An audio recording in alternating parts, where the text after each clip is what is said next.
Observation 1 is resolution analysis. Sub 1A is the resolution the United States federal government should adopt the S-200 or HR 669 bill prohibiting the president from conducting a first-use nuclear strike absent congressional authorization. The B sub-100 definition, so we define first use as attack conducted without determining that the enemy has first launched a nuclear strike against the United States or the United States allies. This definition straight from the bill itself. But also next is the observation 2 is the criteria and how you use the judge's value display round. We believe that should this call to action mean that this policy round you should be witness based on net benefit. So does the plan versus the status quo to counter advocacy do the most amount of good for most amount of people? That is the reason why you vote. But the next is the plan text. Plan text is the United States federal government will adopt the 700 or HR 669 bill prohibiting the president from conducting a first use nuclear strike absent the text. It's just a resolution. I heard a or, which is not in the resolution. It's just the text. It's the same bill. Right, but if they only adopt one, it takes out all the results. That's okay. The advantage is nuclear war.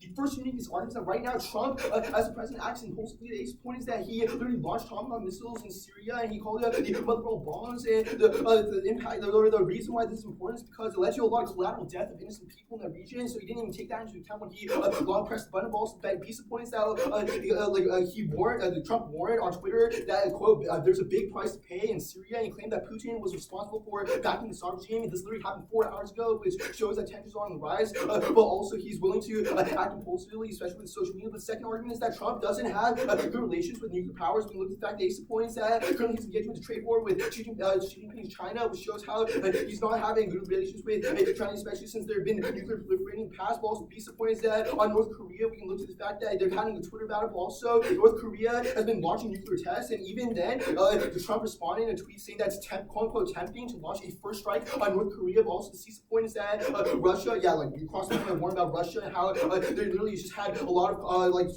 Twitter talk 4 hours ago. But the third argument is specifically the Congress has rational decision making and thus is better use of authorization for first use attack. The ace of point is that they literally proposed this bill in 2 houses, which shows how they want to have this check against presidential oversight of power. But the piece of point is that Congress historically has a high threshold for military attacks because they have to vote on this. It's not just one person taking unilateral action, but rather they have to vote. But also the piece of point is that specifically this was in target of North Korea and the Twitter battle in North Korea, saying that Congress is taking efforts to make sure we can decrease escalation, not have Trump holding the helm on the first strike button. But the next link, the plan, ultimately means that Trump cannot push the button for the first strike. The ace of point is that there's an immediate perceptual link when we pass the plan because other countries are less on edge about an attack because they know the United States, Trump will not be able to just impulsively launch an attack. But the internal link, one, is specifically proliferation and nuclear war. The ace of point is that other countries proliferate at a massive rate. Look to the fact that China and Russia are increasing stockpiles as a result of Trump's impulsive actions. The piece of point is that miscalculation could happen with this proliferation, especially since Daniel Ellsberg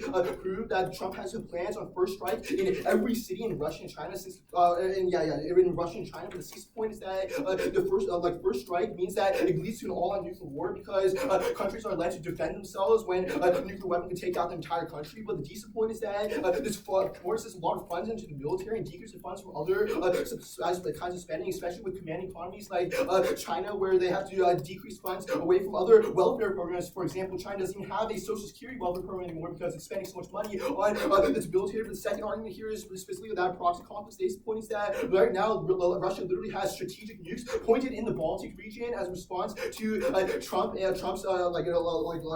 the rhetoric and his use of leveraging the first strike option. The point is that even if there are no nukes, this can lead to an escalation of issues when the risk of the first strike is there. Thus, the first impact here is that of extinction.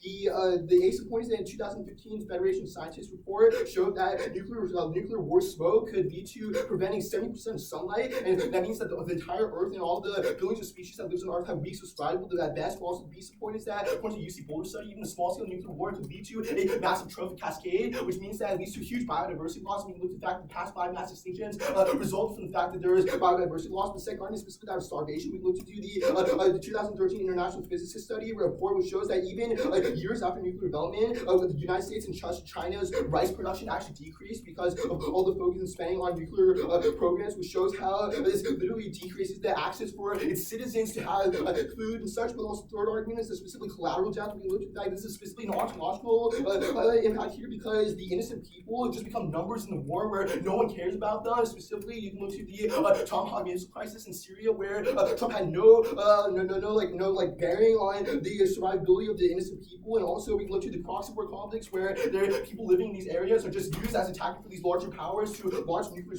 strikes at each other.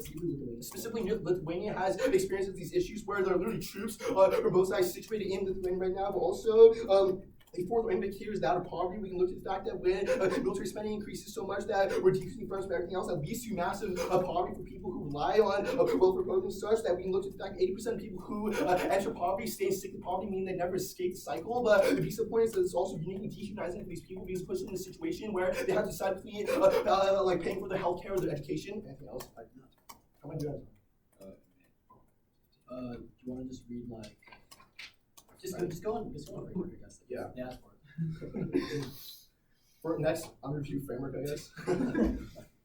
The first argument here specifically, we should evaluate this net benefits because policymaking is critical to solvency. We can look at the fact that ultimately, when we feel we're engaging in real-world systems, which we can, with the ultimate goal of becoming activists in the future, that means that we have to consider the real-world implications of our actions, not just sitting on our ivory tower and our rhetoric there, but rather consider people who are actually suffering in status quo based on the actions of the nuclear powers. But the second argument here specifically is that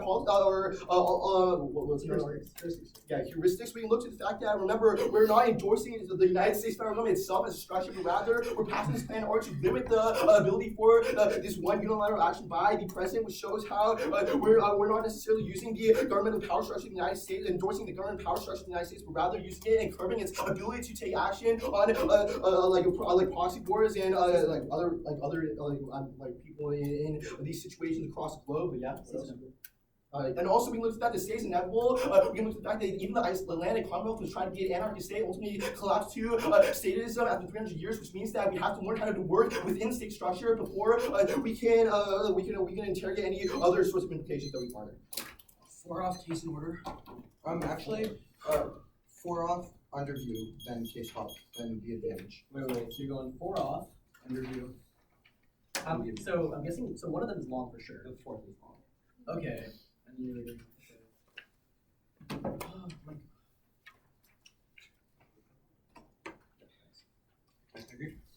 Hold on, wait.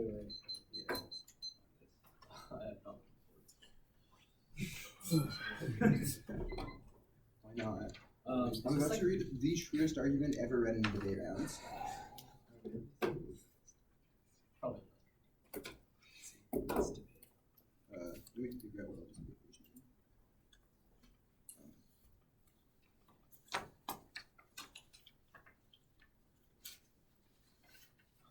Okay. Everyone good? Cool. First off, his theory hedge negating is harder than affirming first argument is percent. First argument is It's clear and text. It just repeats. I didn't read an intro. I said negating is harder than affirming. Oh, negating. first argument is perception. You get the last one because you can decide the first thing the judges are evaluating the context of the debate, which always outweighs any argument always usually get on the flow because you can't comprehend the judges evaluate the flow. It's even true in flow debates because you have subconscious perception. Second argument is parameterization. You can pick a specific plan text to be able to dodge out of our disadvantage. Clear. You can pick a specific plan text to be able to dodge out of our disadvantage, which means that we have to be able to avoid the implications. First argument about negative on presumption because first argument about negative on presumption because if the round is high then we did the better debating. Second argument, impact turns out fairness arguments because negative abuse is necessary to rectify structural skew. Third argument is that we have to split the block. It's independently key to resolving an otherwise 4 minutes of waste of time. Second argument. Next off. Premise 1 is that 1,000,000 grains of sand is a heap of sand, and premise 2 is premise 1 is that 1,000,000 grains of sand is a heap of sand, and premise 2 is that if you take away a grain of sand from that heap of sand, it's still a heap of sand. But repeated application of premise 2 to premise 1 implies that something can be a heap of sand and not a heap of sand at the same time. But the principle of explosion then implies that any principle can be proven true and any principle can be proven false, which means that you would fit negative on presumption. Next off. Question real quick. Yeah. Can you step back so you're not talking? Yeah. Also, can you explain what this means? Yeah, it says everything's true and everything's false, so you have negative on presumption. Next off. To go anywhere, you have to go halfway first, and to go anywhere before that, you have to go halfway to there, and so on until infinity, which proves that motion is impossible without negative on presumption because they have no solvency. Next off. The role of the ballot is to evaluate the totality of implications of the 1AC justification for their chosen policy proposal before weighing fiat-level implications of said policy. First argument is to policy failure, even if the plan is normative, future vision, problematic justification. The voting effort just normalizes justification for cause future policies to fail, which also turns the entirety of the 1AC and outweighs on scope on a pre-fail level, because it means that even if the app is true, if you vote app, it normalizes representations on a post-fail level and causes future causes to fail. More policies than they do means we outweighs on scope. Second argument is key to us being able to critique their justifications, because otherwise we can just outweigh the impacts of the critique with the fiat and impacts of the plan, which means all of our impacts are disas to their framework. Third is ground. They can choose the 1AC strategically to be able to outweigh anything that we can read, which means we need to be able to outlayer to compete. Fourth is responsibility. They chose the 1AC, make them defend it. Next argument is that they can't separate out of their representations. First is that would ignore the empirical effect that their discourse has already had on our subconscious understandings of how policymaking ought to operate. Second argument is that excuse our strategy in the block by destroying the 1AC, which was predicated on being able to go for representational offense. Third argument is that even if we don't win our alt solvency arguments, you can still vote negative to deter them from having problematic representation in the future, which means that trying to nullify the KY separate their representations is the same thing as saying that we meet your theory shell because we kicked the condo CP. Third argument is the fiat double bind. Either A, the uniqueness arguments of the app are true, and we're all going to die before we can get any benefit from policymaking because of all their uniqueness arguments, which means you can vote negative on presumption or in any risk that we can solve for discursive in-round violence, or the uniqueness arguments of the app aren't true, in which case you can either vote negative on presumption or on principle because they're constructing threats, which proves the link to the critique. The links? First argument is that securitization is a discursive process. The 1AC poses a false choice whether we allow the expansion of the state in this single instance or a broader instance, but that is not the real question of the 1AC. Instead, you should choose to hold the line on this instance of threat construction and securitization before anything else. Second argument is the risk management link. Your view of countries like North Korea as risks to be managed rather than as countries with their own identities and cultures and historical legacies which have caused them to reach the status they're in the status quo proves that you trivialize the suffering of people who are being engaged, who are being discriminated against and subject to human rights violations in North Korea in the status quo. Third argument is the proliferation link. Your discourse about rogue proliferation is fundamentally contradictory because the United States was a rogue proliferator, nothing happened. Russia was a rogue proliferator, nothing happened. Proliferation has no impact. It's empirically disproven, which means all you're doing is constructing a threat. A rock war proves this argument. Next argument is that your construction of China and North Korea as threats is inherently based on an Orientalist understanding of how this country operate. In particular, we would say that North Korea and Kim Jong-un is only developing nuclear weapons defensively in order to respond to Western aggression, which means that they are not actually a nuclear threat. Next argument is that nuclear war representations are inherently problematic because we are always already at nuclear war. In particular, the government tests nuclear weapons on the land of indigenous tribes. We would say that is always already a constant instance of nuclear war, and the fact that the 1AC lacks discourse on these issues proves that all they do is ignore that suffering. The impacts?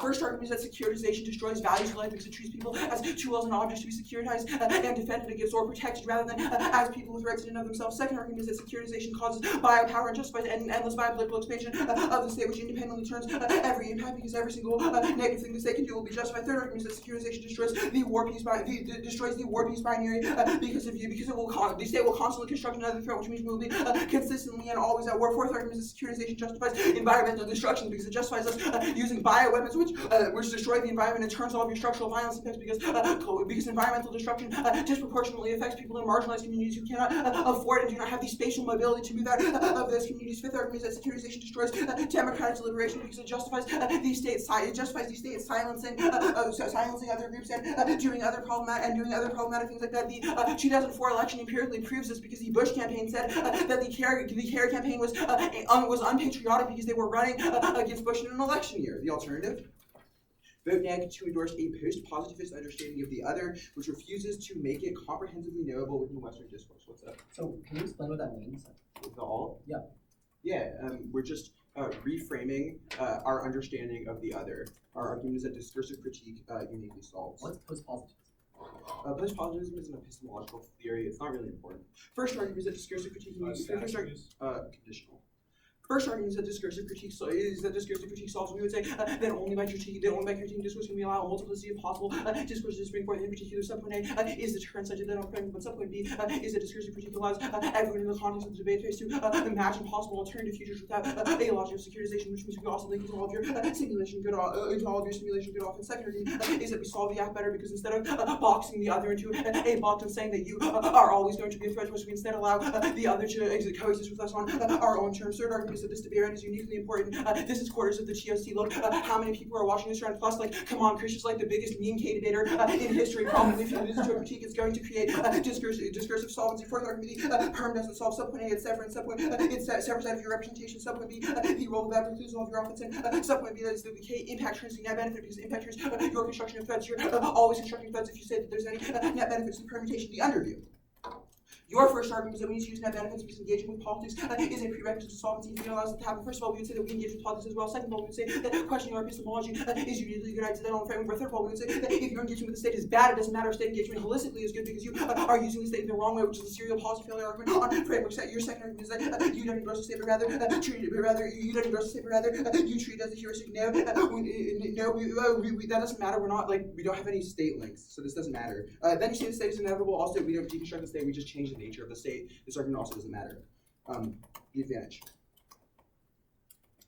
Top level problem with the advantage is that the advantage can never happen instantly. We would say that as soon as Trump sees Congress trying to restrict his nuclear authority, he will just preemptively strike. Giant mistake is a bunch of impact work and almost no link work in this debate, which means that if Trump preemptively strikes because the plan does not happen instantly, it's an internal link to the entirety of the advantage, which means you can vote negative on the case debate. That's fine. Where's my advantage?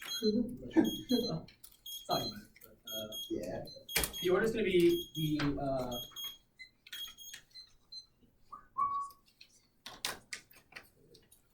okay, so the 4 off is gonna be the first off about the neg being harder than the half.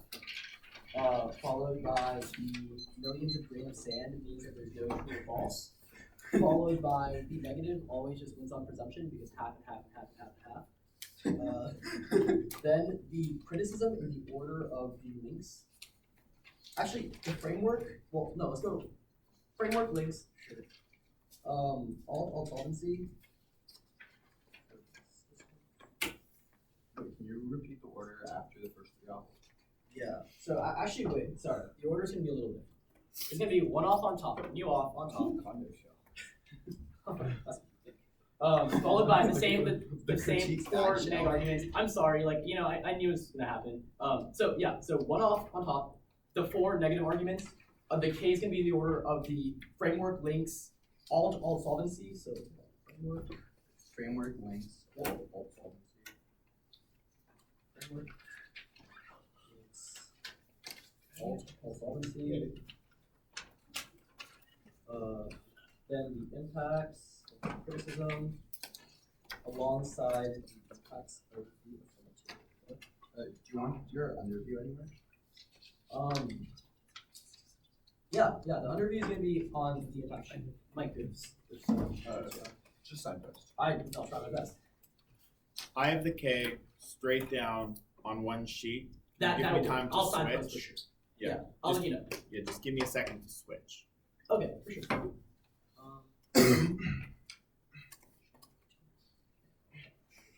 Okay.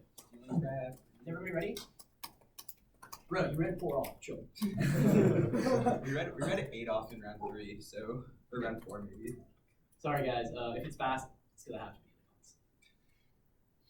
Easy interpretation negation exacts the one unconditional policy it has of the PMC was the other negation exacts the one unconditional policy it has of the PMC is violation. They literally are the critical negative plus 3 nibs, which we'll make arguments later. The first side of MG's fascinating point is reframing the one reframing after the PMC news all half often makes the MG random shot in the dark to reframe the debate. We say that after the framework's been set by the PMC, they have the ability to move all of the affirmation often by reframing the debate. We say this is specifically about the second argument after reciprocity. We say that affirmation is about one topic of the first, which means that we which means the ability to criticism the unfair route to the ballot. The affirmation simply does not act. We say that proximal issues of fairness come before any other impact in the round because even the issues of the K are a question of the world. But we say that there is a proximal ontological issue with fairness in this one round. That's going to always come first. The third argument is critical disadvantages are allowed, which is this shell is more indictment of the framework arguments. We say that their critical education is good, and that is something that should be accepted. But we say that the critical education should be framed under the framework of the 1AC in order to make sure that the 1AC is not muted as the first voter to be that the T comes forth, K and all the other NIBs. We make the argument that T is a question of engagement with the criticism and with the other in this round. And we say the other in this round is specifically the affirmation team, which is the one that is most possible, which means that if we are able to unite the mechanism that they debate with the 1AC, we're going to be winning with the second standards. This is our pure votership because not only is it a question of fairness because they get unfair rules of the ballot, but it's also a question of education because MG rescue means that I've spent a lot of time on theory, which probably spreads down my MG, which makes it very, very uneducational. But on the first neg burden is hardly added. This is empirically disproven. Fact. TOC last year, 68% neg bias, which probably means that your argument with no warrant is not unique. You can extend the fact of the matter that neg bias is literally high in TOC last year, which probably means that this argument goes away. You say that there's one specific plan text. We say the negative has an infinite number of plan texts or criticism that they can run. They can literally affirm the affirmation. Like they can run the aff plan, we just permit, but they can still run it, which probably means that they always have way more ground than we do. This is not going to be a voter issue. Sorry, not right now. They say millions of grains of sand. This is going to be really cool. They say that the truth and falseness of something is impossible, which means you should vote neg on presumption. We say you vote aff on presumption. There's no way for them to truth test the statement, which means most likely what's going to happen is Kevin's going to come up, say it in the PMR, and we're just going to win. Because there's no truth. Okay, next. Right? Because if truth does not exist, that means that their claim that presumption flows negative is also not true or false, which means the only way to evaluate it would be within this round, which means Kevin has the last word, which means that always you're going to be flowing the fact that presumption flows affirmative, which means we always win on the NIB. But next. You said that motion presents, you said that one half of the motion, this is not going to matter because we're just going to win on the debate. Let's go on to the rest of the debate. So, on the link debate, we have like a bunch of terms. The first turn is that of epistemology and securitization. We say that you securitize against specific epistemology, and when you're reading discursive links in the round, that means that your discourse of security, specifically securitizing over the impacts of security, is always going to be linked back to the criticism. We say that relink is always worse than a link because a relink is a murder versus manslaughter scenario, which means the argumentation is that if they link hard to the criticism, they are going to be losing. The next argument that we're going to say is de-escalation, specifically embracing the gifts of security. When we de-escalate, which means that Trump cannot launch first strike, that means we open ourselves up to the ability of other countries to escalate first strike in the first place because we are giving up our offensive capabilities, which is probably embracing the vulnerability, which probably security, but on there, like specifically, they say security is something that the affirmation engages in. We say one, the negation embraces security at the point at which they're running a bunch of NIBs, but they're also running the criticism, which is probably a securitization in order to make sure that they win the battle, which means that the discursive link here is always going to apply specifically because they're going for discourse of the link with second order, and they talk about how we see North Korea as a risk. They concede the most fundamental affirmation case argument that we say that when North Korea and China spend money on their nuclear program in order to escalate, they specifically take food away from their own populations. This is conceded out of the 1AC, which means that this is an indictment of the entirety of the link scenario because they're conceding the argumentation that we are literally not just focusing on United States, Russia, or China, or constructing North Korea as the other, but rather we're looking to the fact of U.S. nuclear escalation, the implication that can have in other countries, including North Korea, and the ability for these individuals to get food. They concede the entire internal link scenario, which probably makes the argument that they are conceding the argument that our epistemology, whether or not Trump actually gets rid of it. Okay, this is actually kind of cool. They read this argument that Trump will always just first strike in the world of the plan text, but we say we're not weighing the world of the plan text because they can see fiat illusory. We're weighing our epistemology, which means that our epistemology of making sure Trump can't press the button is good, which it probably is. You're probably going to be voting on the side of the affirmation. But next they talk about how the U.S. was a rogue proliferator, but there's no impact. We say that they can see the argument that the U.S. is not just a rogue proliferator, but they've also launched mother of all bombs in Syria, which means that they're conceding the unique scenario. Remember, they are conceding the argument that basic terms on security. One, security is good because when you secure yourselves, you are inevitably embracing your own dying life. The ability for me to secure my being within a space is always going to be positive because that means I'm able to secure my identity, my ontology in relation to others, which means that this kind of securitization is always good. The fact of the matter is that when they are able to create totalizing claims about why security overall is bad, they're going to be losing the round. My next argument, they talk about how we are always in a nuclear war, but they're conceding the argument that the case is able to solve because we're able to de-escalate. Remember, when they concede the 1AC, that means they concede the argument that the status quo and the plan text specifically are able to solve for the arguments that we make, which means that we're probably winning this round. But also, is there anything else? Okay, let's go on to the alt debate. Permutation. Oh wait, no, nuke war reps bad. Oh yeah, they say nuke war reps bad. We make the argument that their representation of the impact level is probably worse because they're making claims of violence that outweighs the affirmation, which means that if they're making claims on highest magnitude is something that will outweigh the affirmation, they probably link it as harder on the permutation. Vote affirmative to endorse the political change in the status quo away from escalation in order to do the negative. Vote affirmative to endorse the political change in the status quo away from escalation in order to do the negative, besides the vote neg part, because that is the only form of competition. Net benefits. The first net benefit is that they can see the argument that the state's inevitable, which means the state is always going to crush your movement if you're outside of it. We say the permutation allows for a unique juxtaposition of the state policy with a policy that is compliant in the rejected security, which means that we're specifically able to solve. The second argument is we say that the alternative sees the political. We say that this allows for right-wing takeover to happen. We say that your epistemology of specifically being able to step back from policy is the reason why Trump got elected in the first place and why we're having this debate, which means it's probably internally linked to the criticism of the third argument is that Butler talks about juxtaposition, where we're able to take a synthesis and a thesis and an antithesis and create a synthesis of ideas, which is what the permutation does. But the fourth argument is that permutation is key to coalitions. We make the argument that the permutation is a embracement of the ethic of acceptance, where you're able to accept other people into your coalitions, and we make the argument that this is an internal link to any sort of solvency, because if you're not able to accept the affirmation side into a question of your movement, then you're never going to be able to solve in the real world. But the fourth argument is that radical options fail. We say that this is a double bind. Either the alternative is never able to solve in the world in which they can see the state is inevitable, or the alternative is able to solve, which means the permutation is always to be a net benefit, because we change the way the state is able to apply to ethics on their solvency. They say discourse solves, but they're conceding the argument that their discourse in this round is securitization, which means that this debate becomes a question of the link differential, but at that point you're probably just going to be voting on the perm anyways, because both sides link, there's only risk that the permutation solves. But they say that we are able to increase with simulation, which is good. We're not going for any field arguments. Remember, we're just going to win this debate under their framework. We're winning link turns. Let's go into the impact sheet, actually. Wait, they say the permutation is severance, and the roll of the ballot means no offense. Remember, the roll of the ballot means we may not be able to garner offense off of our advocacy, but we're still able to garner offense off of our epistemology and our discourse, which is an argument that they make in their own framework. We can always win in 1AC framework, even if we don't go for impacts, because we're able to win that our framework is necessarily good, because we're able to help individuals in North Korea who they specifically ignore. So on the impact level. The biggest impact is they create invisible violence, because when they see the political, that means that they literally allow these individuals in North Korea to starve because of Kim Jong-un escalating a nuclear program, which means that there's a risk that U.S. de-escalation allows for North Korea to de-escalate, and we're able to give more food to the people. We are automatically going to be a reason to prefer the affirmation, because remember, they sit back in their ivory tower and watch the world burn, while the affirmation and the permutation will always be taking action, which means we're not only able to resolve the suffering that they talk about, the impact, but also the implications of the status quo. Let's go on to the case.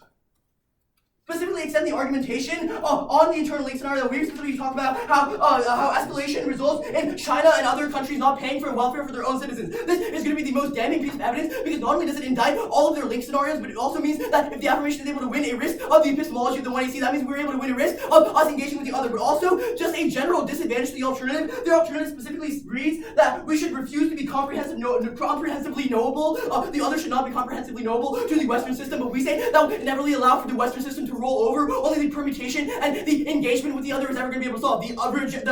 Literally the alternative rejects the other. It says refuse to make it comprehensively knowable within Western discourse. That's probably really bad for these individuals who are already being committed into invisible violence against.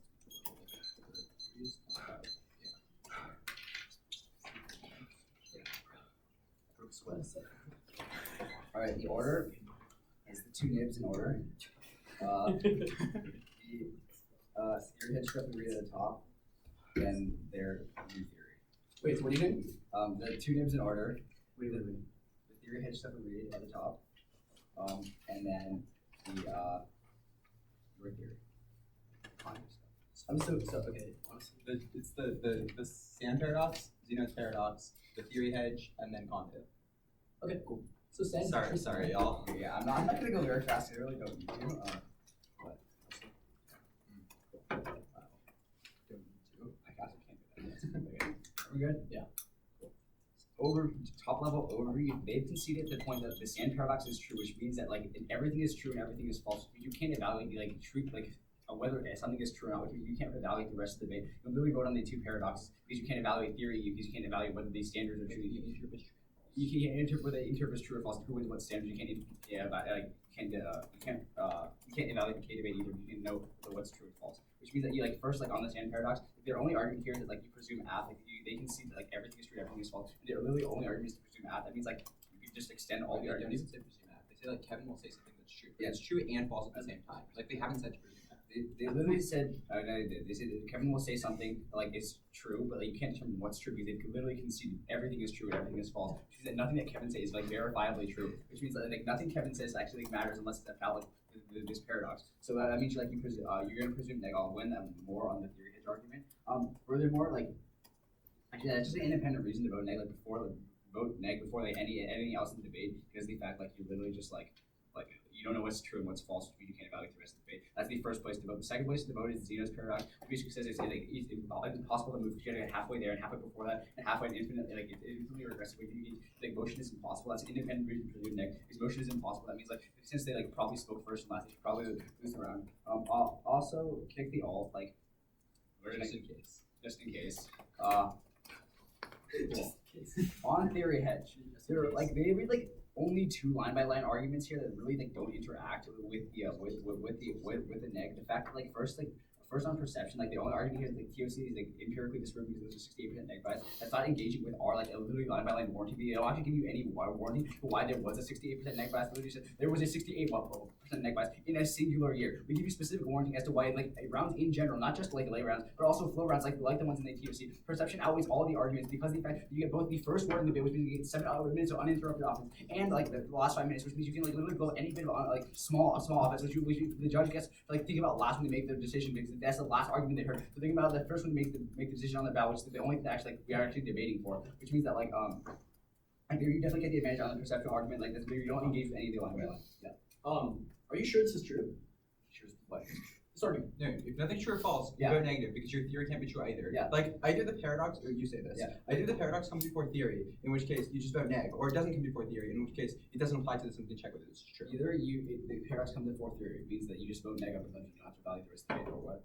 Or theory comes before the paradox, Or and it theory doesn't comes matter. before the paradox, It and can't be true. it doesn't really matter and it can be true. So how's the paradox true?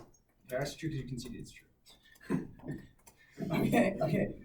Furthermore, on the second sentence, like the second warrant for paragraph is this is like the infinite number of negs that we can read. Like we literally disclosed our neg to them within 7 minutes of prep and like 2 minutes after they disclosed their app. Like, we definitely had like 16 witnesses in that room. They can all verify that for you, which means that we like they definitely get to paradox better than us. Because the only thing that they disclosed to us was the fact that they were reading a topical affirmative. They didn't actually disclose the plan tag. Also, perception outweighs anyway. That's also conceded because like the fact that you get the first and last word, which is like the only thing the biggest thing that actually matters when you make the ballot. Subconscious perceptual argument like flow debate does not check back. That's also conceded. But furthermore, again like on their warrants, there's literally only one tournament. Like that means you extend the implications. First, you presume neg. Like even if you can presume neg. First on the paradox, we just presume neg. Furthermore, it impacts all the fairness arguments. So even if they win the theory, it's probably good because like they're turning the structural absence, which means that you're making debate more fair. But furthermore, we get to split the block. Fourth new implication: air neg on like theory read into two AC because the fact that they get get golden turn and they get 2 chances to like read it and they get to like get the final word on it, which means there's like 2-1 structural skew, which is probably like the biggest, like most obvious structural skew in this round. On theory. First, we meet, like the interpretation literally says the negation gets access to one unconditional advocacy. Like it doesn't say we don't get a conditional advocacy. It literally says we get one unconditional advocacy. There's no like mutual exclusivity here. We can have one condo advocacy and one condo advocacy. We definitely need. But furthermore, we need because we kick the alternative. There's no specification of time frame in the interpretation. It literally says the negation is putting access to one unconditional advocacy. No specification of when that happens in the debate, which we mean because we just kick the alt. Counter interpretation, the negative gets access to one conditional advocacy. Counter standards, like, actually, do we want to read education yet?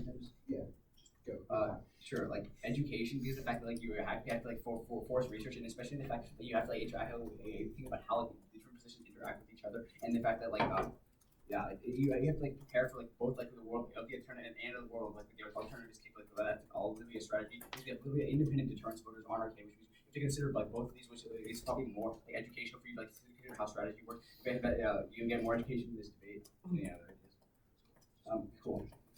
On their standards, like one Stratsky to turn this because we're rectifying Stratsky because the fact that we definitely get the negatives more out of the Stratsky out of the round because the fact we only get 2 times to extend offense, and also they get the uninterrupted offense in the debate, which means that we're rectifying Stratsky. Even if they win this standard, it's still good for us because we're winning the underview like cleanly because they don't interact with any of the line by line on these arguments. I don't think that all these standards are basically the same. Like they're all about like fairness. We're gonna consider that fairness comes first because like again like fairness is targeted in education, but you only need to evaluate that because like you can vote on the paradox independently.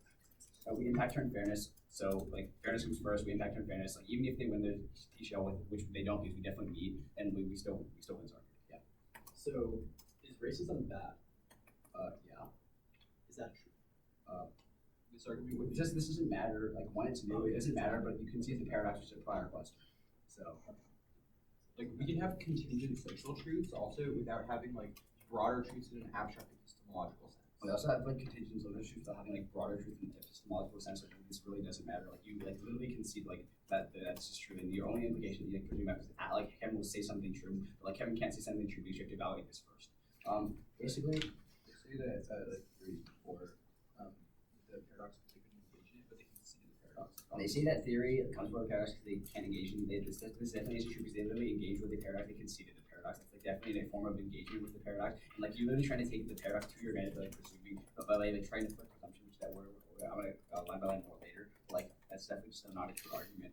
Paradox like also obviously comes from because they evaluate it. Because everything is true and everything is not true. You can't evaluate whether a theory is true. You can't evaluate whether the interpretation is true or not. So you can't evaluate theory if the paradox is true, which they've conceded. It's like it's definitely like a prior question. Like you have to evaluate the paradox prior to theory. Also, yeah, just again, extend fairness to educate. More important than education. What? Just 2 more points for that. Fairness is more important than education because the fact that you need to be fair and understand that the argument in the debate and get access to class with the internal link to education. If you're not like fairly explicitly set up a debate, you can't actually get access to education. We in fact turn fairness. So even if they win the theory, you're voting for us on this because the fact that fairness is good. Like on top level, like underview on the round, basically, like you have to evaluate the paradoxes first, which are both like independent reasons to vote negative.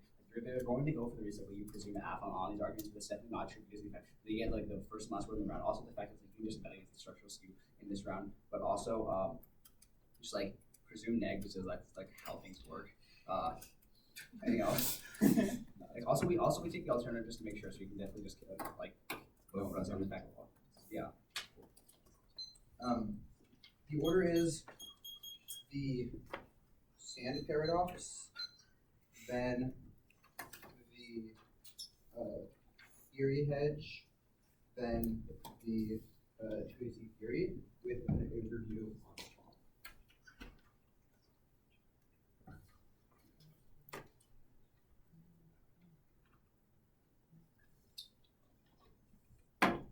Everyone good? Yep.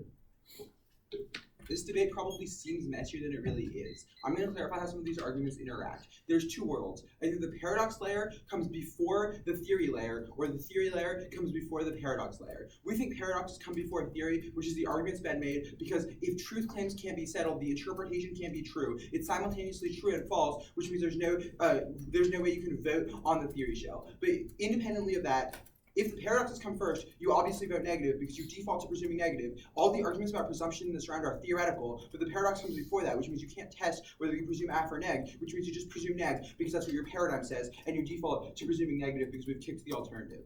Independently, let's say there's a world where, let's say that they win, that theory comes before the paradox. We're winning the theory debate. Go to the theory hedge flow. Point of order, actually. Yeah. Sorry. I think the argumentation that like when if presumption flows neg and that's just the way you do it is the reason to prefer it. It's probably. I think Ben's like you presume neg. That's how it works. Also, Wait, this is not like a substantive argument. I don't think it matters, but it's definitely not new. Ben said you presume neg. That's how it works. This is the same argument. Okay. Well, sorry. Let me know. Cool. Okay. Go to the theory hedge. Problem with the 2AC on the theory hedge is you have this empirics argument. It's definitely unverifiable. Like you have no way to know whether or not the AF or the neg won more rounds in the TOC last year. Like you can't check that. It's completely unverifiable. Independently, there's no impact calc between this debate and between this argument and between the perception argument. Whereas you conceded that perception outweighs every other argument because even if it's true that you win generally or you win on the flow, that specifically in the context of rounds where judges have subconscious biases towards whichever debater says the last word, which means that you say the first thing that they're thinking about when making their decision means that it's easier to negate than affirm. You conceded this impact calc. Don't evaluate new impact calc in the 1AR when the 2AC conceded impact calc out of the 1NC. First argument is sandbagging. It literally just justifies the 1AR waiting until after the block to make impact calc arguments, which these words a bit. Yeah. This is all framing that should have been done. Yeah. This is I think A, it's like preempts to 1AR weighing, and I think B, it's I think preempts are allowed in the 1NR, and I think B, it's meta impact calc between our impact calc argument and your impact calc argument, both of which are allowed in the 1NR. It's a panel. Judges' discussion. Yeah. Cool. The argument about why you don't evaluate 1AR weighing when there's conceded 1NC weighing is jurisdiction. You have literally no ability to vote on it because we have no ability to test it, which means you have no jurisdiction to vote on it. Point of order, stop that. So that's like new, right? Am I just missing something here? It's like the same this thing. huge item, It's right? either a meta weighing argument between our impact calc argument and your impact calc argument, which is an impact calc argument that we're allowed to do in the 1NR, or it's a preempt to 1AR weighing, which is also something that the 1NR is allowed to do. If I'm not allowed to do this, there's two things. I don't know what this speech is for. But also, That's what your MO is for. It's to read new it's offense. to do impact calc. The MO is not to do impact calc. Judge's discretion. This is not a second debate, and it is and continues to be a panel. Yeah. Okay. Cool.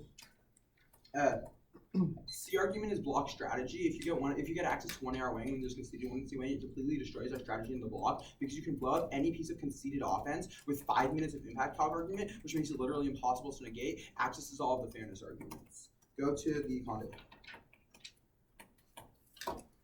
Top level is that we're winning the argument that negating is harder than affirming, and you conceded that means that you impact turn all of your fairness arguments. We've also conceded the argument that fairness is a prior question to education, which means that in the context of this specific round, you're impact turning all of their fairness arguments, which means that the only risk of offense on the fairness layer is for the negative, which means that we're the only team that can win the theory debate. But independently of that, we're also winning a stronger internal link to all the fairness arguments, which because your strategy argument definitely is not true in the context of this round, because specifically contextually to this round, we have one conduit all and the status quo, which means that you're not skewed out of your strategy because your uniqueness arguments function as offense to the status quo. But independently, it also means that you don't. It also means actually that's probably fine. Go to like the underview stuff on this flow. None of that matters. Like, none of what I just did matters because paradox comes before the theory layer. Obviously, if nothing is true, and everything is true, theory is both true and not true. The countertrip is true and not true. The intertrip is true and not true, which means that you can't evaluate the theory debate. Which means the paradox is obviously a prior question to the theory debate because the question is the epistemological certainty of truth claims, which means you should just vote on the theory layer. You should just vote on the paradox layer. Theory debate is super messy. Like, it's probably going to become more messy because I'm sure Kevin is going to try to go for like everything's true, which means we can say whatever we want in the 1AR. Like, it doesn't matter. Everything's true and everything's not true. You can say whatever you want. It's both true and not true, which means you probably just vote negative on presumption. Yeah, that's fine.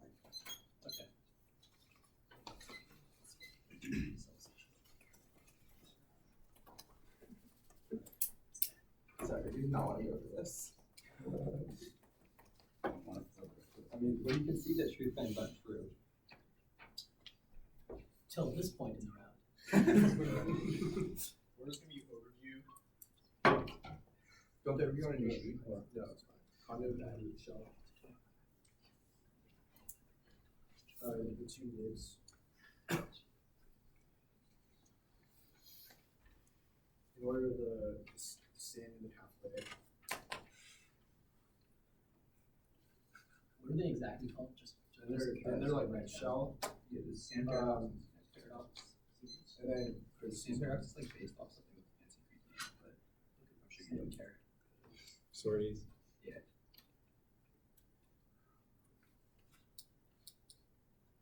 is everyone ready?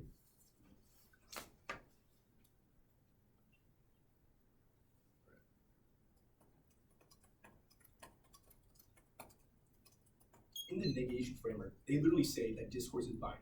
That means ultimately we have to evaluate the implications of our discourse, even what was said in 1AC, before any of their theory or like any of the framework shows, because this is something that comes before any of the analysis, because discourse is what shapes our analysis of The fairness. argument that discourse comes before theory is not only new, it's also directly contradictory with the 2AC framing on the theory shell.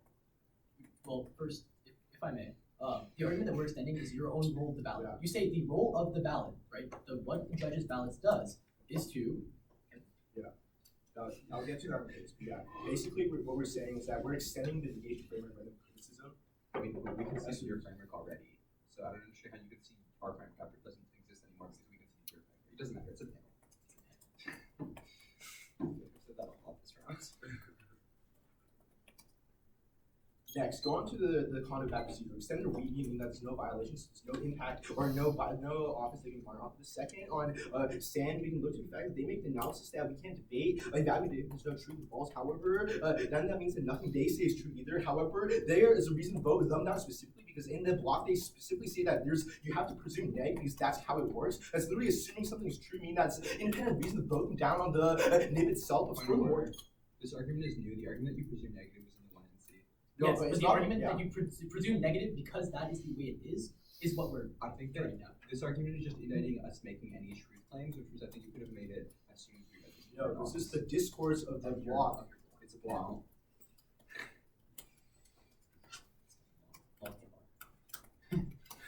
It's long. Also, we can look at the fact that they then respond to the fact that, oh, because there's no truth, right? You might as well just vote after presumption too, which they just like never respond to this. But furthermore, we can look at the fact that, again, remember, we framed this in the debate round specifically based on the epistemology and the ontology of that we consider. Remember, we're not endorsing our planetary active field, but rather the epistemology behind it and the discourse that shapes our epistemology. Remember, that's gonna be the reason why you'll be voting specifically for the affirmative and the 1AC epistemology. But also on their next halfway thing, remember, they even said in the block that we spoke first and last. That means we both start and end. We're the both. We start and end point, meaning there's zero displacement. So new. You can see this paradox in the 2AC.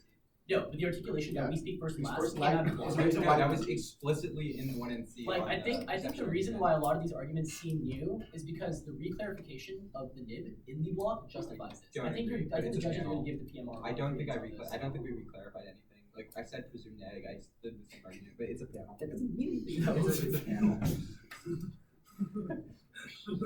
Oh my goodness. Furthermore, the argument specifically in the blog was that because we spoke first and last, we should lose. Remember, since we are both the start and end point, then there's zero displacement. That means there's an independent reason to vote at, but also you have to vote for the fact that on the The argument that there's an independent reason to vote at is new. I'm sure you're going to say, I just want to point of order because I don't know how much y'all protect. It's going to be exactly the same thing.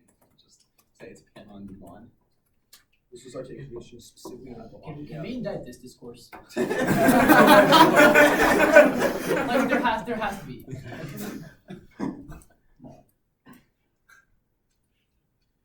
Next, going to the next show, we can look at the fact that they make the analysis that our stats are unverifiable. However, we can look at the fact that we did the math, we participated in the TOC last year, so our board still stands here, meaning that there's enough reason to vote after presumption here because there's 68% neg bias, but also we can look to the analysis where they can run any arguments they want in the negation team. They can just make the analysis that they disclose a negation and that the perception outweighs. However, remember, according to their own framework, discourse shapes perception, meaning that we have to analyze the way we talk and speak before and the implications of that before the perception itself. But next, like, yeah, there's no reason to vote on this, and that's the fact that Point they. of order.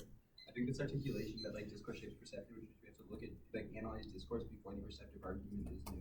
It's your framework. It's like your framework. It's Why your couldn't role this ballot. be made in Why the- can in you the cross 2AC? aside this argument in the 2AC? We're extending it. We're extending your framework. But it's a new cross app. It's a panel. No, because you kicked the alt. You didn't touch the K, which means we're just extending your framework. We conceded your framework. It's a panel. It's the same debate. Can I just not point of order for the rest? I think okay, cool.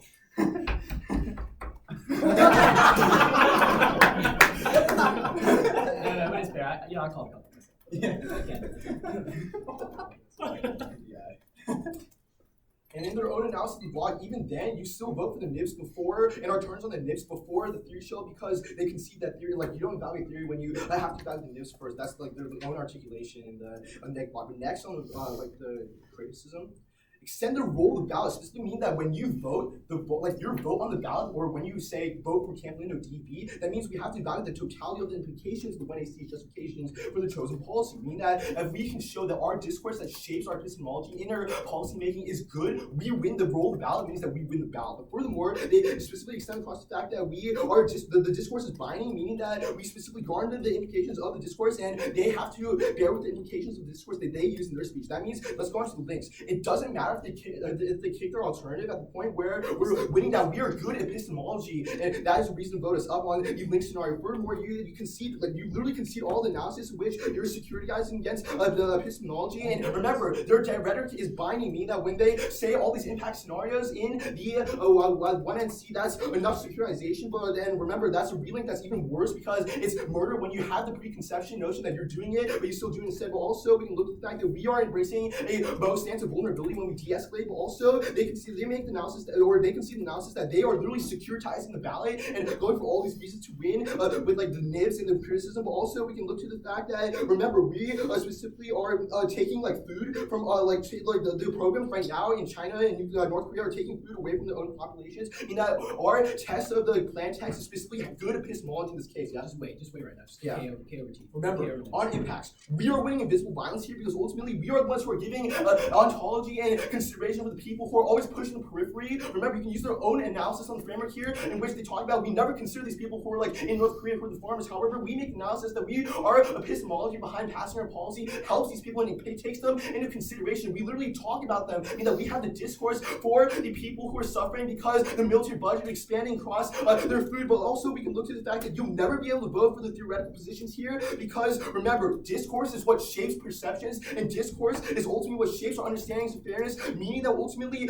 we have to evaluate the discourse of the 1SC versus the discourse of the 1AC. You can see the names of security. Yeah, and also they can see the fact that when they run the nibs, they're trying to securitize the ballot, which means that, like, yeah, that means it's a reason to come, that the reason why this framework comes before the nibs themselves, but also we can look to the fact that ultimately you cannot vote on the the theoretical positions here because ultimately, remember, this debate is, when we reframed it in the MG, it was about the ontology of the people who are oppressed. It's about seeking the periphery of the people, or seeking out the people who are in the periphery, meaning that the only way for us to gain that epistemological launch is if you vote for the act. Remember, we access the only role of the ballot in this debate round, meaning that's a clean way to vote for the affirmative. Anything else? Yeah, no.